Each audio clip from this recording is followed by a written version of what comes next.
Hi guys, for today's video, so magluluto tayo ngayon ng masarap na torta. So pinalevel up natin to siya guys.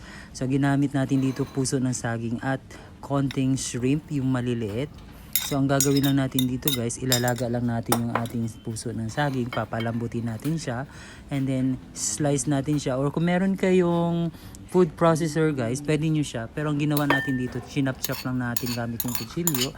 Ayan, makikita nyo sa video guys, nilagay na natin yung konting hipon, yung maliliit guys. And then, na-prepare ko na rin yung mga ingredients tulad ng sibuyas, kamatis, bawang.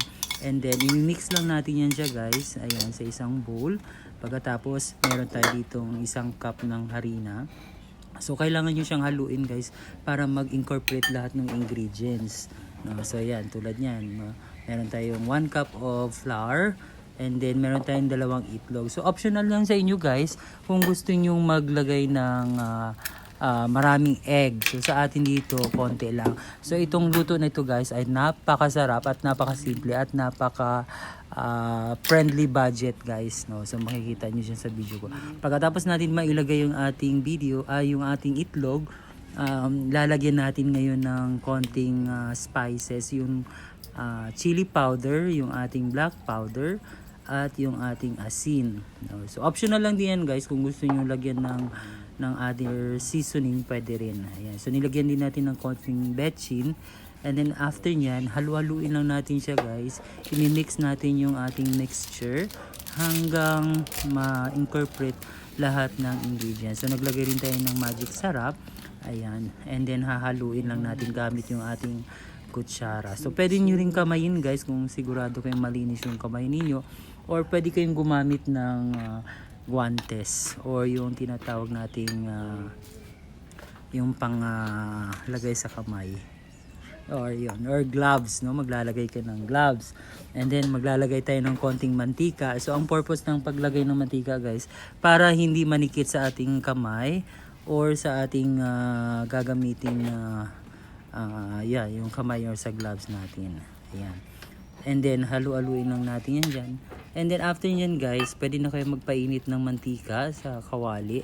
And then ipiprito lang natin yan siya, parang normal na torta lang. Ayan, napakasarap to guys at napakamura ng ating recipe for today's video. So after yan guys, imi-mix nyo lang siya ng mabuti.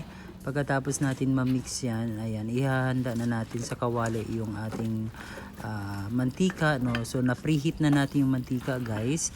So bibigyan ko lang kayo ng tips guys sa paggawa nito. So bumili lang tayo dito ng isang maliit na puso ng saging, and then tatanggalin yung balat nito, no, hanggang ma-reach nyo yung pinaka soft na parts ng ating saging, no. So wag nyo siyang ilagay lahat ng parts ng saging kasi nga guys, matigas yun. So hindi ko lang napakita dito sa video kung paano siya ginawa. So ayan guys, makikita nyo mainit na yung ating kawali at mantika.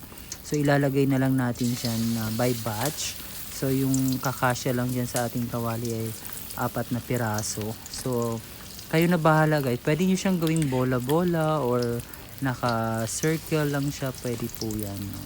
Ayan. So panoorin nyo guys ang video na to hanggang dulo para at least makita nyo kung paano ko ginawa yung ating tortang puso ng saging.